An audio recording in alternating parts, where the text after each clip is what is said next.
Hi. Hello, everyone. My name is Lisa. I am a survivor of 9 years of toxic narcissistic abuse. And today is my 100th day of freedom. And I wanted to celebrate it by going live and offering some of my information that I've learned, some of my experience. I'm going to try to not say so this is going to be a project. It keeps like trying to focus on me. Okay. Yeah, so I'm doing really well, actually. I'm surprised at my progress, or I kind of feel like I just like cheated in some way. I don't want to get into it yet. I would like to tell my story, my backstory, and I have tons of notes and stuff. I have my journals here. I'm going to try to keep this at about an hour. And there's so many different things that I can cover, and I have like all these pieces of paper like spread out on the carpet next to me in case I need inspiration. But there's just so much to share. I see that somebody's here. Hi, is that Tisha? What's up, girl? Shit, I feel like I've known you forever. I'm glad that you're here. I had a hard time deciding to do any of this because my ex is into social media, and he is very big on to Instagram, and I know he's not on Facebook, so I knew that I could go there. And YouTube is so big, it's so broad, that I felt like that was maybe a safe place to share my story. I have decided to open this group because I want to be able to talk candidly. I don't want to say his name, but I want to be able to say all the things that I want to say and not worry that like he's gonna see it. Isn't that funny that I care still? And so I don't do anything on Instagram at all because I know he's on there. And TikTok's another one that I can like put stuff on. But I'm really grateful for this group because I feel like what I'm trying to accomplish is to make a safe space for women who are survivors and victims of emotional, physical abuse. You're welcome, but I don't have experience with that. So I can only empathize and offer you suggestions for places to go for help. But most of what all of what I'm talking about is based on psychological, emotional abuse from a narcissist. My narcissist happens to be also an alcoholic and a substance abuser. He chain smokes cigarettes, and he is a baby daddy. So he is real great. So I'm gonna put my glasses on, and I'm gonna kind of I wrote like a crazy person, so I don't have to say all of it. But I kind of want to give you my backstory so that you know where I'm coming from. I came from a good family. I am not I'm not familiar with abusive relationships. I have not been brought up that way. I was fortunate enough to have a healthy family. All of my relationships with men in the past have been healthy ones. Obviously, we broke up, but it was mutual. We were adults. We were able to communicate. I dated an alcoholic for 4 years, and it didn't hurt me. He was very much an inward alcoholic. He put all his shame and blame on himself. I believed in love. I thought that there were just mean people in the world. I didn't know what narcissism really was. I think that a lot of people believe that it's just someone who's egotistical, but not the manipulation part. That's like a secret language that, for some reason, therapists and doctors and victims understand. And the slow connection, hopefully everything is fine. So I didn't know what a narcissist was. So my story basically begins about almost a decade ago. One day, I, through the internet and not, met these 3 gentlemen at the same time on the same day. And we all met each other for the first time at the same time. So it was like brand new friendships immediately. I was drawn towards one of the particularly one guy, and eventually, not long after we met, we started dating. Well, he would not commit to calling me his girlfriend, and I, because of that, would call him my roommate, because he eventually was my roommate, because he wouldn't go away. So I dated this guy. He was an alcoholic mostly, and then when he drank, he became narcissistic, or his narcissistic traits were exaggerated. So for me, it was the alcoholic part. When he was when he was drinking, he was crazy. He was mean. He didn't care about public opinion. He would go out in public, do whatever. He drove drunk. He would be loud. He thought he was this great DJ, so he always was playing music records all the time, super loud. It didn't matter what time of night it was, and didn't care. When he was sober, he was super fun, and that was what drew me to him in the first place. And that breadcrumbing was part of his narcissistic traits. He abused me through being mean, basically, and some of the things that he did were like, I wrote down to remind myself. One time I came home from work and the kitchen looked like a murder scene. There was blood everywhere. It was crazy. I don't even need to describe it. It was a tiny little kitchen and it was covered with blood. And I was, holy shit, and I went and found him and he was like passed out in his bed. I'm like, okay, what happened here? So I cleaned it up because at that time I didn't know that was called enabling. And when he woke up, he would have blackouts. So when he woke up, he didn't know what happened. So I had to tell him about it, and there was no evidence, so it didn't affect him at all. Which now I know would have been better to just leave the blood everywhere. He ripped his bedroom door off. He was so angry that he literally ripped the door off with the hinges attached.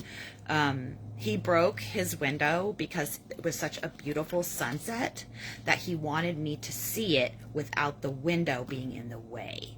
So he broke his window out and then called me in to like hang out in his room and like watch the sunset.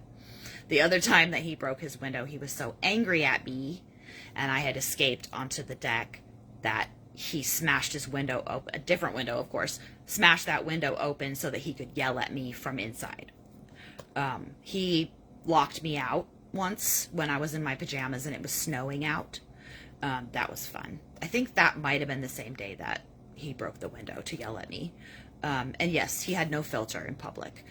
So that was my first real introduction to like toxicity. And like I said, it was mostly alcoholism. And so I went to Al-Anon and they saved me. My things just went off. Okay. Okay, they're on. Al-Anon saved me. If you have an alcoholic situation that you're in, I would highly recommend that you find an Alcoholic Anonymous, an Al-Anon, which is for family and friends of people who are alcoholics. They changed everything for me. They woke me up and showed me that I had choices and that this lifestyle was his. So I tried to get away from him. He followed me different places that I lived. It was really hard to get rid of him. Finally, he left the state for a little event for a couple weeks, and that was when I cut it off. I cut off everything. I put all of his stuff like at his friend's house. I said, you got to get your car out of here within this amount of time. Some friends came and got his car for him. Like, I just cut him off completely. And it really wasn't that hard because we weren't friends first. So that's like, hopefully that didn't take forever to tell you that part. So another person that I met that day was my now ex narcissist. And during my whole 4 years with this alcoholic, my ex was my best friend. He lived nearby, and he was there for me 24 hours a day. He never tried to make a move on me or any of that, but apparently he said he was in love with me the whole time. But he was always there for me. Whenever the crazy shit went down, I'd call him, he'd meet me, no matter what time it was. We'd kick it on the sidewalk or whatever, like anywhere, and talk it out, and he would help support me. For 4 years he did this. He was my best friend. I felt like I knew him, and that he was obviously seeing how I am in a difficult situation. The first thing he told me later was my integrity was crystal clear. And so I really fell for it. I believed him. I felt like that was enough time for sure for someone to show me who they were. He was consistent with that. So after my relationship ended, I took a break for a while, almost a year. When I came back, I reached out to him, my now ex, and I'll never forget it. We met in a parking lot of a park, and when I saw him, I ran across the parking lot and reached out my arms, and he grabbed me and spun me around like a movie. And I'll never forget that. And that feeling of like, oh my gosh, like, so we hung out. I discovered that he was with someone at the time. It's all good. She was a narcissist, and she was terrible. And she had moved her way into this trailer that he was living in a yard with some other people. He was ready to break up with her at the time that I came back into his life. And so 2 weeks or so, after I had come into the picture, and we were every day, seeing each other again, he broke up with her. And then 2 weeks or so go by. We're starting to now feel the feels and being allowed to, because she's no longer part of the situation. She came by and told him that she was pregnant. Later we find out that this is something that she's been doing, trying to get pregnant. She slept with other guys trying to get pregnant. He was one of her victims. It took a while for him to find out that he really was the father. She told him, I'm pregnant. She said, I'm pregnant. And she left. He's from New York. He had a New York accent. It was so nice. I loved it. She packed up and she left. She went back to her family. We do not live in New York. He was shocked. Couldn't believe it. Oh my gosh, she's taking my baby from me. That's the scene. That starts the scene. I was there for him. I said, I love you. I'm here for you. We are best friends. We can go through anything together. No matter what, it's going to be okay. It's going to be fine. For him. So then, I don't even need to be reminded. This is just crazy. After about 3 months, we decided to start seeing each other. After about 3 months, he moved in with me. I lived in a tiny little trailer. This is my first introduction to trailer life. It was 14 feet. I had a dog who's 80 pounds and 2 cats. And him, who is tall. He moved in with me. Everything was fine for a while. And then the first red flag was, I realized he's an alcoholic. I knew that. He was an alcoholic, but he didn't show symptoms. He was one of those ones that's a functioning alcoholic. He can drink all day long and it's fine. He's fine. He doesn't get drunk. It's if he doesn't drink, he has seizures. I realized that his mother was sending him money to pay for his alcohol because he didn't have a job. Of course. His mother didn't have a bunch of money. So every once in a while, when she couldn't do that, I was the one. So it started small. Here's $5. Here's $3. Oh, don't worry about it. Nah, just catch me some other time. Whatever. Move in with me. Still doesn't have a job. There's a little incident that happens where he starts to gaslight me. I don't know what this is about. I didn't know what narcissism was. He tells me that I told him that he should abort his child. There is no fucking way that I would say that. again and again telling me. I knew that wasn't true, but I was super confused. Crying? What? I don't understand. I took off. I went for a walk. I called his mother. I said, I don't understand why he's so upset with me. I didn't say something. What should I do? She was so kind this whole time. The whole relationship, she was kind. She calmed me down. He called me and said, where'd you go? Don't leave. Come back. Come back. Let's talk. Oh, I couldn't believe it. I was like, yes, exactly. I went back. We talked. It was awesome. We started communicating more. As time passed, we realized we were the perfect couple. We were a power couple. We were poster child for being friends first, then getting together, and everything being epic. Everyone should do this. Have a relationship as friends first, get to know each other, and then make the connection.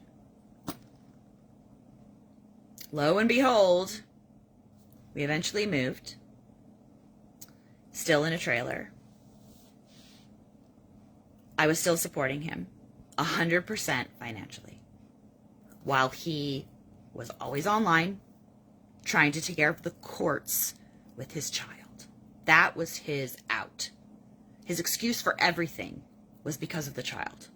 Everything because of this narcissistic bitch. His baby mama was terrible, totally abusing him, which she was, and there was plenty of evidence of that. It was his excuse. It was my excuse for his behavior. To everyone, for everything. We started fighting. He started blame shifting. Something weird happened that he didn't understand, and so he told me I was lying about it. It was actually something I had done. Gaslighting became like a really heavy thing, and I didn't know what was going on at the time. I was super fucking confused. My best friend, this perfect relationship, like, what is happening here? Why is he doing these things? Why is he making these choices and not taking accountability? That was the difference between a normal fucking relationship and a narcissistic relationship. They do not take accountability. They manipulate you. There is no conversations. There is no communication of honesty. It's all a game. I heard wherever that the game is like a tug of war with the rope. It takes two people for the game to work. And that visual for me was instant. Instantly, I saw him with the rope and me with the rope. And he's dragging me through the dirt and I'm holding on going, what the fuck is happening? I could jump way ahead and it's only been like 10 minutes. So let's see, what can I cut in? The good dad struggle, the chemistry, abortion, prayed for him to come home, absolutely, all the time. Kept moving. We became homeless in the trailer on the street. He did not have a job. In fact, what he contributed to the situation was that he broke the crank on the hitch of the trailer. So that was an issue too. I was the one that found us a new place to live, of course. Still supporting him 100%, paying for his alcohol, which happened to be approximately $350 a month. This place that I'm living in now, this mobile home park, we lived here in a trailer. He finally got a job. He drank on the job. He got fired. He got another job. He drank on the job and he got fired. Like, bitch, okay. He went to rehab. No, he went to detox about every 3 months. And at that point, when he came home sober, he would say, I got this. I don't like AA. I don't like to hear other people's sob stories. I don't want to be immersed in all this, like, people's drama. I'm good. I could be sober. I could do this. Yeah, whatever. He had been drinking daily for at least 20 years. So every 3 months, he went to detox. Nothing. I realized that you can be an alcoholic and still be an asshole. Being sober did not make a difference. He was still a narcissist. He still abused me. It was such a disappointment. I was really hoping to have the alcoholism to like use as the excuse, but it wasn't. It was him. Kept moving, blame shifting, gaslighting, lots of fighting. Things got worse and worse and worse. He didn't care about neighbors. He was yelling and screaming at me in a trailer, which is like cardboard box, basically, so everyone can hear you. Outside, I would finally, like, I have to get out of this 14-foot pillbox and step outside, and he would follow me and scream and yell at me and blame me and just be vicious and wicked outside where my neighbors could fully have access to this channel. In the meantime, there were promises. There was tons of, I swear I'll start pitching in, I'll keep a job, I will get my driver's license from New York all taken care of, and my DUIs, so that I can get my truck running, which doesn't have any plates or title or anything. The engine run, it sat in front of my house for like 3 years. He never drove it. Promises. He made me huge promises about a job offer that was kind of far and that we could do together and go. It was for veterans, and we were going to work and cook for these veterans and live on site. And it was this huge future faking thing that he did over about a year. And then they had an open house when we went together. We were supposed to hobnob and be like, this is our foot in the door. We're going to do this. We're the power couple. We're going to... Seriously? We went home that night. Nothing really happened. I found out it wasn't even really a job offer for him. He had like created the story. I wanted the job. So bitch, you know what I did? I fucking got the job by myself. I put together a portfolio with photos and everything. I emailed, I sent, I showed up in person. I applied for a job that wasn't even there. I created it. They hired me, and I fucking worked by myself without his ass. With the future faking was real. I made it happen. That is pretty big for somebody that is in the middle of the narcissist relationship. I was like, fuck that. I want this. One key factor, I had a therapist. I have had a therapist, the same therapist, for about 10 years now. So that she wasn't specialized in narcissism, but it worked anyways. I got what I needed and got the tools, and she was helping me to maintain some sort of groundedness, not necessarily clarity. I was very confused all of the time. All the time. That was, what is happening was like something that I said a million times. What is going on? Or am I in the wrong dimension? Like, who are you? When I met my ex, immediately everybody came up with a nickname for him, and we called him that for my whole everything. That was his name. When I started seeing the changes and realizing that he was not the person that I thought he was, I started calling him by his real name. So I have like kind of a Jekyll and Hyde thing, that when I think in my mind, this name is this person, this name is this person.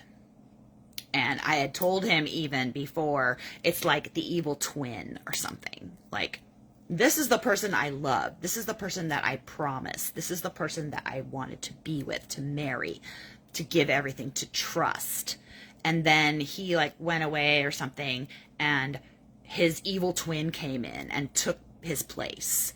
And I didn't notice for a while, and now I realize it's not the same person, because he really wasn't the same person. And now there's this whole manipulation, which I have a video about, where I was manipulated by him into buying this mobile home that I now have. I don't want to spend a whole bunch of time on that, but basically I ended up buying this place. It was supposed to be ours which he grabbed onto and continued to believe, even though I bought it, it's mine.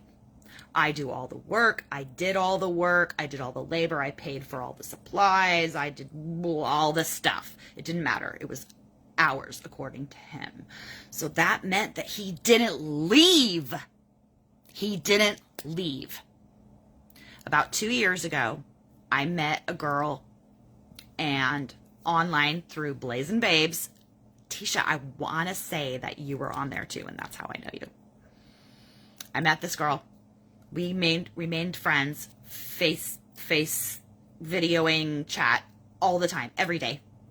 She was married to a narcissist for 10 years, so she knew what was going on. She saw it. Lots of times there were like huge things happening with me, and I had her on the phone with me.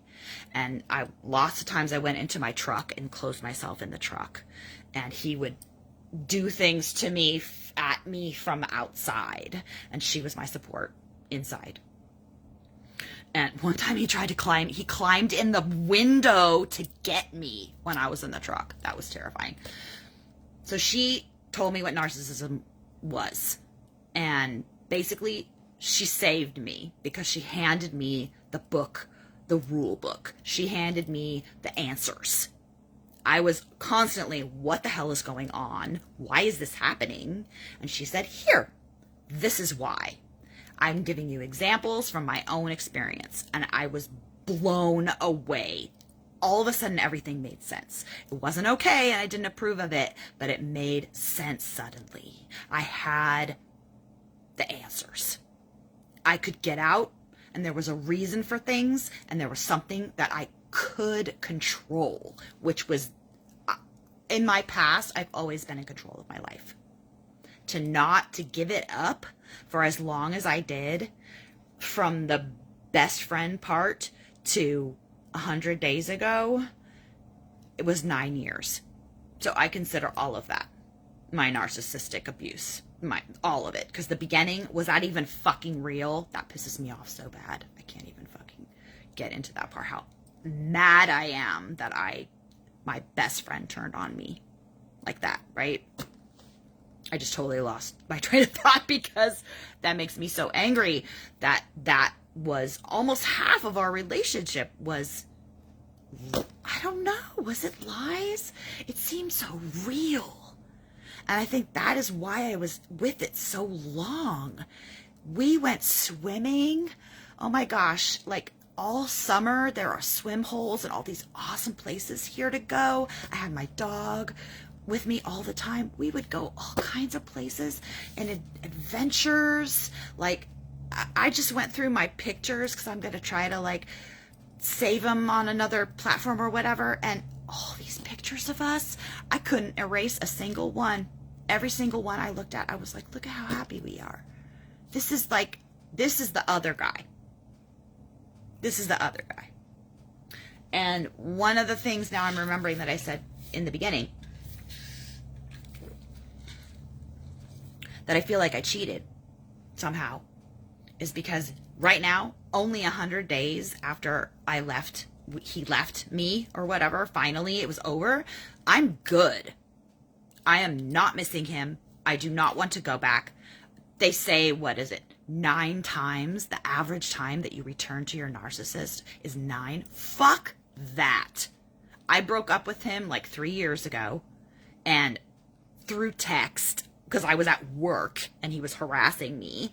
I have proof that I, of course, had to show him later. We are broken up, that whole thing. I didn't go back to him. He wouldn't leave. And I drove him away. I literally drove him away to his new place in a sobriety, rehab situation. I did it so that I could see that he was gone. I had to have the proof that he was actually literally 2 hours away from me. He no longer was like, bye. And he's around the corner or some shit, right? Where no, I'm good. He's texted me in the beginning, a couple times, the first, couple weeks, and then it was not at all. And then he sent me music, because we have these sick headphones that are like really awesome, but he would send me music and stuff, and I didn't respond first. At the beginning I was like, yay, thanks. Trying to not, like, I want to go no contact, but I'm so nice that I have so much integrity. Like, I give everybody a million chances first, so I didn't really block him completely yet. And it's been a little while,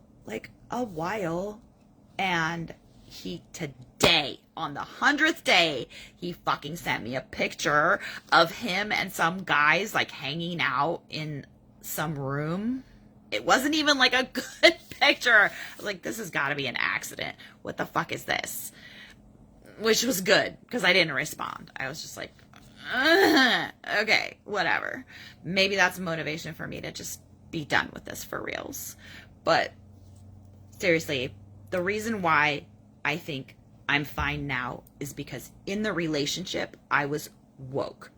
My friend gave me the answers. My therapist helped me be strong. I had all these tools. I have been watching the shit out of fucking internet stuff. Podcasts and interviews and lectures and all this stuff that has to do with it. I've been educating the shit out of myself. And in the relationship, probably 2.5 years ago, when I became aware of what was actually happening, and when he would attack me, when he would be abusive, when he would do all the things, I knew what was happening. I was no longer like, what dimension am I in? Oh my God, why is this happening? It's happening because he's a narcissist. Period. So at that point, when I saw the truth and I saw the lie at the same time, it was grief. I was able to mourn the death of the mythology, which is one of my favorite quotes, in the relationship while it's still happening. If you are watching this and you are still in it, I suggest that you get aware. Dr. Ramani calls it radical acceptance. It's when you finally have the core belief that this is fucked. There is no saving this. This is the truth, and that's all you see and believe. If you can get that as soon as possible, it will save your fucking life. I stopped being a victim that moment. And the hardest part for me was to not laugh in his face. That became something that literally I had to restrain myself because he sounded so stupid. All the things that confused me before became a joke. It was no longer worked. I can't believe this is a blasphemy that I can't remember the name off David Bowie's, I want to say Legend, and that's not it. You know what I'm talking about. David Bowie's movie, the famous one. The line, "You have no power over me," that meant a lot to me. And that I kind of carried over. And I think that realizing that you actually do have control is a big step. I felt like I had no control over my life. And I have struggled with hard bullshit almost my whole adult life. I have had so much fucking shit happen to me. That's another story. Tisha, I think that you understand. I seem to see that you are always like having this fucking shit on the horizon that you have to deal with. There's no breaks. It's exhausting for years and years. Maybe something that happens the whole time. Maybe some bullshit that's like, that was what I was used to. And not having control was the norm for me. Grasping for control. And once I realized there's choices, In fact, the narcissist is not diseased. He is choosing to abuse you. There was a moment in my relationship where I said to him, you are believing that let's say, here's an example. Because my truck was fucked up, I had to go to the mechanic a couple times in a row. So that meant that I was fucking the mechanic and doing drugs with him. Okay. That didn't happen, of course. So this is his belief. So he, on and on and on for years, it's always that comes back. Here it comes, here it comes, here it comes. There was plenty, more than enough evidence that that was not true. Of course, I have the proof in all kinds of ways. It doesn't matter to him.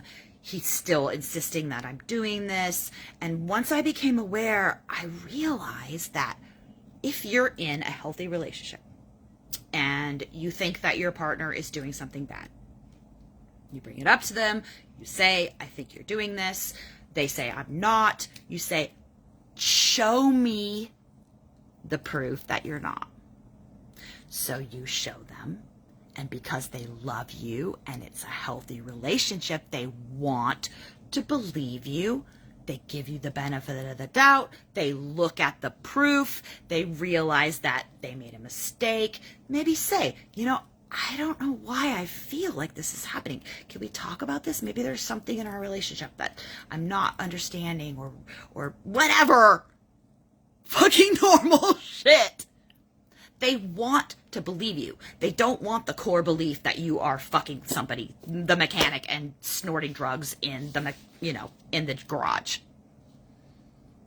When I understood that, I was offering all those things, but his role was to choose to not believe me.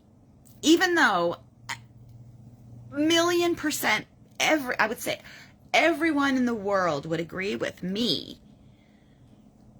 Why are you choosing to not want to believe that I am innocent? You want to believe that I'm lying? You're choosing in face of all this evidence, you're choosing to believe the lie. It was his choice. He never took accountability, so that was like a veil. And when I realized that he was choosing, in the face of all that, to still call me a liar, a cheat, a whatever, a manipulator, all the things, that was sad. The sadness was immense. The last 2 years, I was so sad. I was the saddest I've ever been in my entire life. I remember saying to him more than once, this is the most unhappy I have ever been. My best friend is choosing to think that I'm the enemy, to believe that I'm the enemy. So mourning the loss of him happened while I was still in it. By the time I finally told him that I was going to take him to court to get evicted because he wouldn't leave, I was so over it. I was like, get the fuck out of my house. Pretty much like, I can't stand any more of this. Every second is too long. And so when he finally was gone, I was like, hell yeah. I went and bought myself a bunch of donuts, had a party. I was not sad. I have not gone back to him. I have not reached out to him. I've been wanting to send him songs, or, I saw this, we used to watch anime, and there's a new one that just came out, and it totally looked like something he would love. And I remember last night thinking, I wish I could send him this. I want so bad to tell him, you gotta watch this. But fuck him. He doesn't deserve anything from me. And my house had a lot of really serious problems, to code problems, that we just adapted to and struggled through the whole time he was here. And within a couple months, it's been only 100 days, I have all the things that were broken are fixed. my quality of life just all of a sudden, all better. Of course, like the week or two after he was gone, I moved all the furniture. I changed as much as I could about the house so that it didn't look like him, didn't remind me of him. There was nothing to make me worry, make me think, make me wonder. And, you know, I don't know if it was all these tools that I used that actually worked afterwards, or if during it, that was when I said goodbye. I really want to say that it was during it that I was able to be aware enough to say, this isn't fucking working. It's over. We're broken up. We're roommates. We stopped sleeping in the same bed. I have a trailer parked in my driveway that we used to live in. And honestly, that's another one. I'm glad I mentioned that. I had a place to go. Lots of times I'd get in my truck and drive away. But you have to come home, right? Because that's where you live. I was able to not sleep at home anymore. I slept in the trailer. And that happened summer. I don't remember using the air. Maybe summer, fall, starting into winter. And he left December 22nd. So I was starting to get cold. I was like, I have to get into the house. I can't stay out here in this trailer every night for much longer. He needs to get the fuck out of my house so I can get back in my bed. But that was another one. I had a place to go. No matter what, I had a place to go. And it was my trailer from the beginning, so there was no way he could like come in and be like, oh, it's my trailer too, you know, and like barge in on me. It was my trailer. It was my space. He didn't invade it. So that was a lucky break. So that, again, that's another tool that if you can get a girl cave or whatever, do it. If you can remove yourself from the environment as much as possible, as often as possible. I took my dog with me. Like, she was very susceptible to all the drama. I gotta say this, at the end of our relationship in December, she was 16. She was on her last legs. Literally, she could not walk anymore. She was dying. He went to detox like 2 weeks before he left, maybe a little bit more. And when he left for the 4 or 5 days, I'm home. My dog is in a way, and I realized that I did not want her to ever have to experience that violence ever again. I was giving her this beautiful, like, calm, quiet time. And I realized that I did not want him to come back and her to still be here. Luckily, it was very close to her end of time of life. And I called a woman, a vet, to come and assist her across the bridge. I fucking did that. I sent my dog over the Rainbow Bridge because I did not want that asshole in this house with her ever again.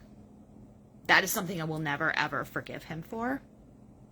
And the second thing, this is what brought me the radical acceptance. This was the straw that broke the camel's back. I had a cat. He was hit by a car. It was a thing, right? Horrible thing. Hit by a car, right? Totally traumatic. He said to me once while we were fighting, you know what? I don't think that mouse actually got hit by a car. I think that you killed him. I was like, what are you fucking talking about? I think that you broke his neck and threw his body into the street. That was it. I reacted because it was so crazy. I was like, what are you fucking talking about? How could you say something? Right?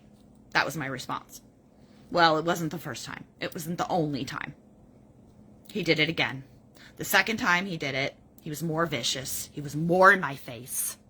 And that was it. I was like, you know what? No. This is it. You crossed the line. If you didn't mean it, you're a fuck up. because you said something that cruel that you didn't even mean. And if you did mean it, motherfucker, get out of here. Like, you cannot talk to me that way. That is not okay. Beyond all the other stuff, I took so much abuse on myself, but as soon as that one came out, that was it. That was the one. That was the thing. If anyone would ask me, what was the final thing that made you change your mind about this relationship, that was it for sure. And once I had my other cat sitting by me, resting by me on the couch, and he did that, he said the whole thing about you killed your cat. He came up to me in my face and saw my cat there. He said, you went like this. And he put his hands around my cat's neck. And luckily my cat was like, he was sort of like, what's going on? And I saw in my ex's eyes the awareness pass over him that he had crossed the line. Even his own line. That he was uncomfortable with the choice that he was making right then. And I didn't move. In my head, I was like, don't move. Don't respond. Don't do anything. Don't do anything. He'll stop. Just don't move. And he did, because he knew it was wrong. He took his hands off. And he said something else. Yeah, whatever. When you start attacking my babies, when you start being violent about my kids, that's all. So for me, it was simple, because there were these really big things that happened, and awareness in the moments, in the relationship, while it was still happening. I think it really freed me. That and the awareness of what narcissism really was. Like, there were tools that you can use. There are blessings that you can receive. You've got to have a friend or a therapist that you can talk to. I don't have any friends. I don't have anyone in this town that I am friends with. One girl. And we used to be more close because we were closer. You know, we just don't communicate as much. I'm sure I love her very much. I'm sure she loves me too, but we don't really see each other anymore. But all you need is one person to be able to call. My best friend that told me everything, I have never even met her in face to face. I just needed somebody to hear me. And the other trick, journal. I don't care if you are a victim right now or a survivor or whatever. Journal. Journal. Write down. Even if you're not the kind of person that does, girl, I am telling you, do it. I still haven't discovered exactly what the problem is, but I don't remember a lot of the relationship. I don't remember mostly the bad things. To be honest, I remember the good shit, all of it. But except for the few like crazy times, like I had to call the cops, and like, you know, when my friend was on the phone with me, when we were wrestling in the bedroom because he was trying to steal my truck keys and my phone, which he did end up getting both of those things and then leaving. So I was abandoned and I couldn't reach out for help or leave. I remember those like few things, but the millions of daily abuse that I received that was like practically normal to me, I really don't remember a lot of them.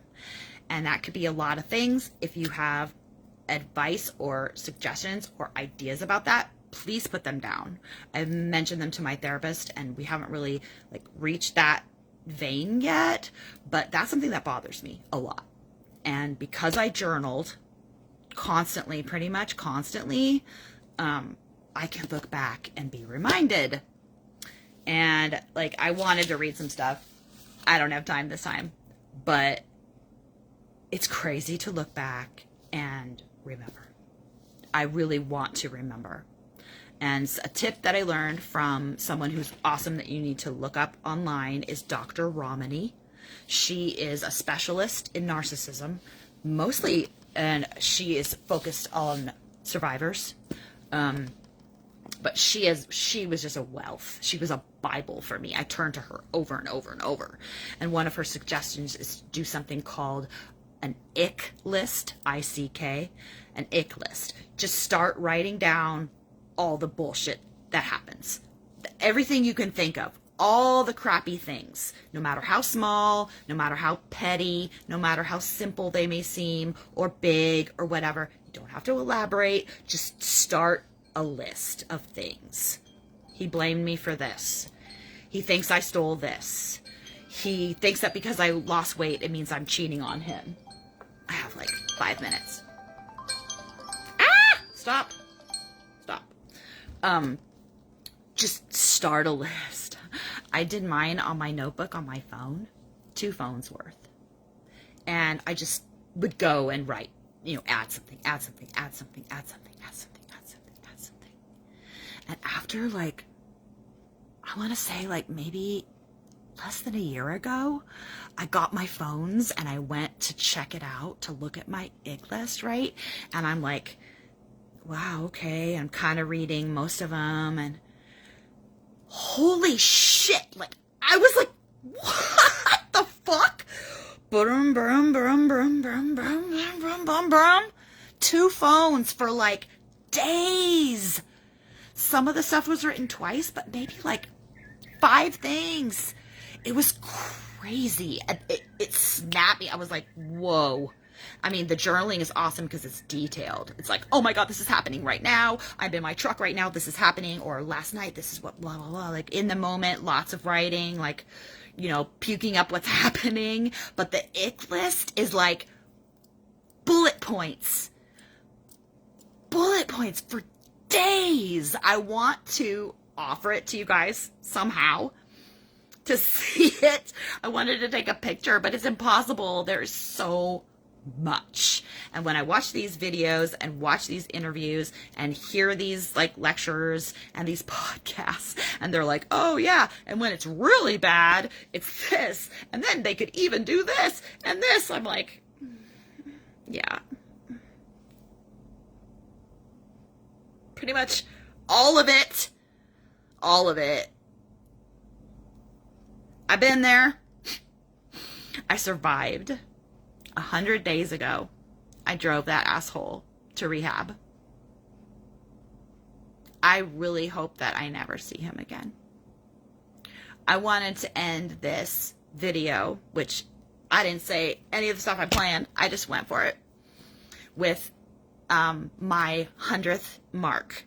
So I don't know if you know about this, but day 1. Oh no, let's keep those on.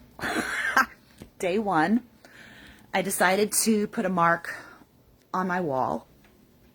And day 2, I put another 3, 4, 5. So I kept it up for 100 days. And when I told someone who I respect very much that I was doing this, she was like, you should stop. You should stop. You don't need to see that. I was like, I do. I want to see it. I want to see how far I've come. So I'm going to show you how far I've come. Look at that! Oh my God, really? Seriously. Eee! So with me, let's do day 100. Okay?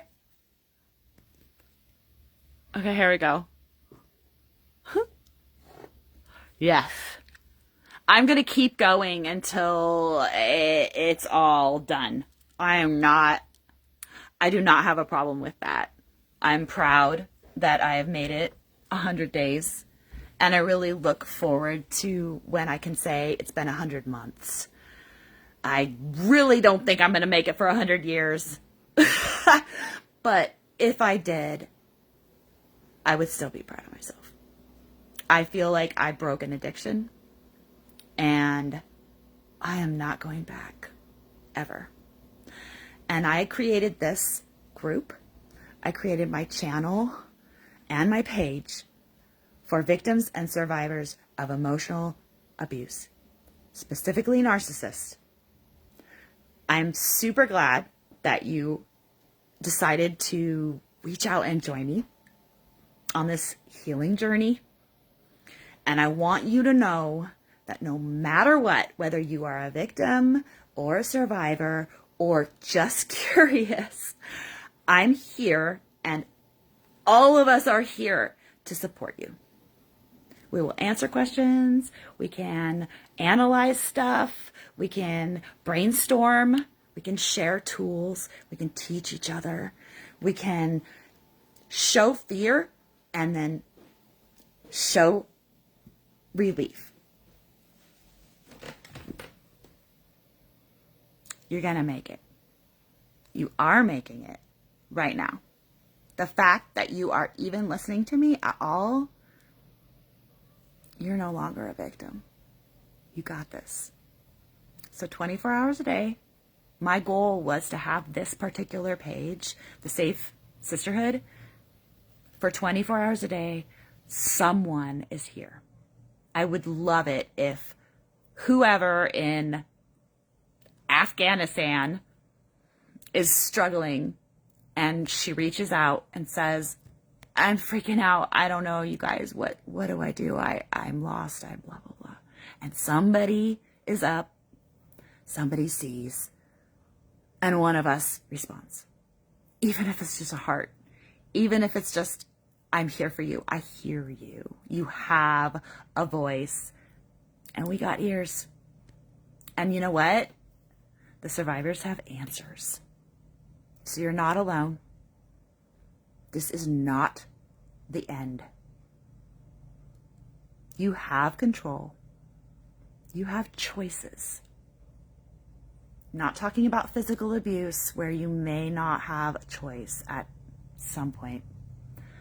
But bitch, I don't care how bad it is. You say, I don't have control over what? What do you have control over? Your feet? Get up and walk. Come back later or whatever, but now you can drop the rope. Drop the rope and walk away. Don't put up with that shit. Don't respond. Don't react. Detach with love, they say. You're gonna make it. You got this.